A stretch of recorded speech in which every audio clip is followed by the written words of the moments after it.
I am the silence and the arrow. I am the muse, the father's seed. I am the mutant sparrow, the child that does not speak.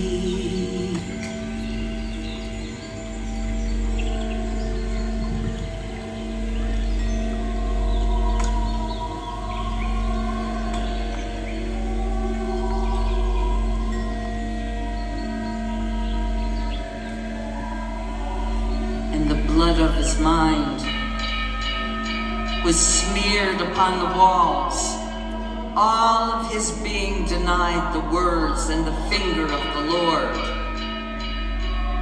He was as the son of Jonah, fleeing his sacred calling, crying out to his God, "Let me be! Let me merely live. Let me observe unscathed. Let me see with pure eyes that do not turn inward. Let me be a vagabond who prays, takes a bit of bread, observing mankind, observing nakedness." The walls of the church had been lovingly prepared, covered with layers of lime and lead, white as the flakes of snow that fell, awaiting the Holy Trinity. The acolyte, the young bellcaster, was filled with joy, anticipating the work of the great master. He waited for him, his whole being wishing to serve the artist. He had not seen him, but he felt him. And then he heard the artist's terrible voice in the wind, and he trembled.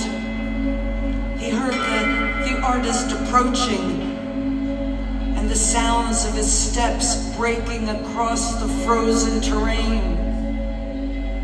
The voice of creation was brushing across the artist's heart, and he cried out, "Let me be! Let me be!" And the acolyte, hearing the master's cry, froze and was frightened. He heard the arrogant sighs. He heard the artist twisting and turning in his own destiny. And the veins of the young boy were twisted as well. He stood by the door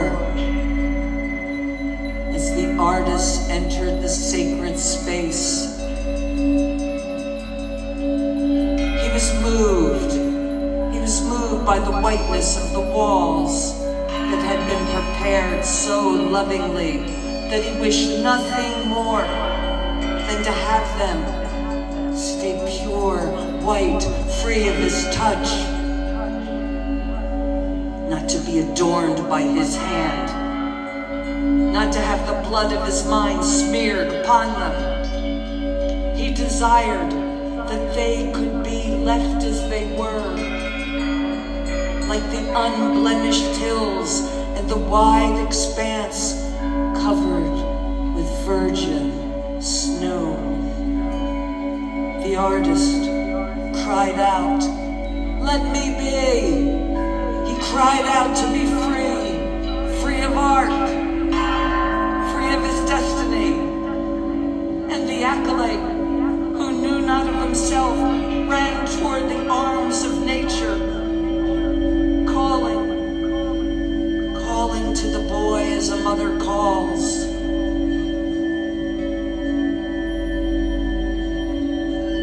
The child who does not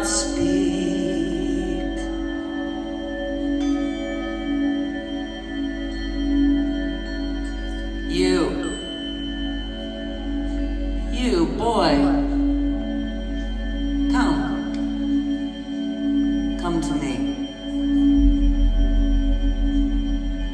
What do you fear? Take off your heavy shoes. Take off your shoes. They are quite dirty. Are you hungry? Have you no tongue? The child who does not speak. All right, come. I will bring you bread. Tonight, you will sleep in the hay, and above you will be 8 crescent moons. This thick clay on your shoes, it is gray and malleable. I could make a bowl with it. Can you bring me some of this clay? I will give you a place to sleep, and I will pray for your father. But give me some clay. You are a bellcaster. Find me the clay, so I may make a bowl. Let me see your hands. They are dirty, but they are calloused and strong. Who am I? Who am I? I am nature. I am nature.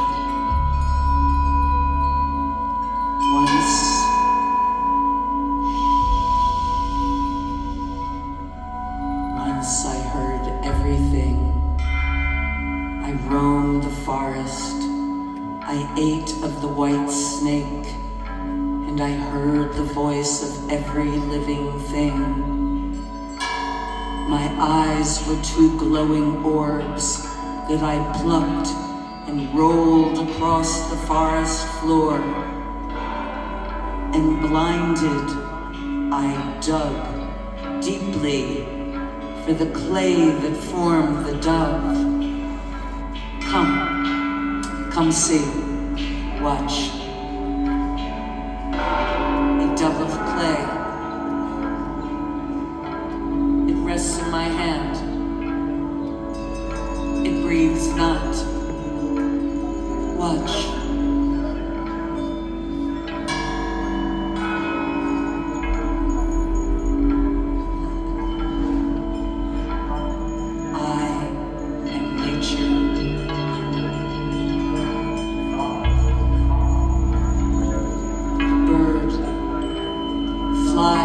Holding my breath.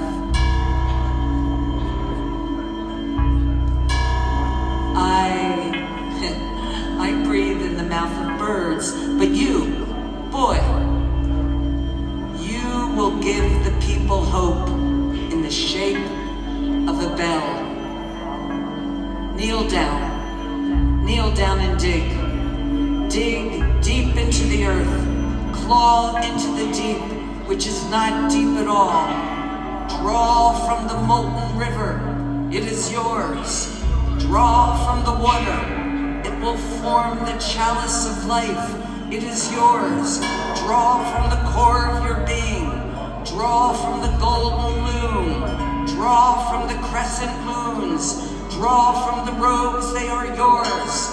Draw from the robes, draw from your naked feet, draw from the wailing and the wind. And you, artist, silent monk, lingering in the shadows, you, bow your head. 3 times the Lord was denied. Bow no more, deny no more. Draw from your vibrant soul the thorn and the flower. Drink from the chalice of life, the sight that was your power. Artist, you are born. Deny no more. Bellcaster, you are born. Cry no more. Cry no more. I am nature. I am the curve of sound. I am the open door. Artist, you, acolyte, you cast bells. You paint icons. You cast bells. You paint icons. You cast Cow,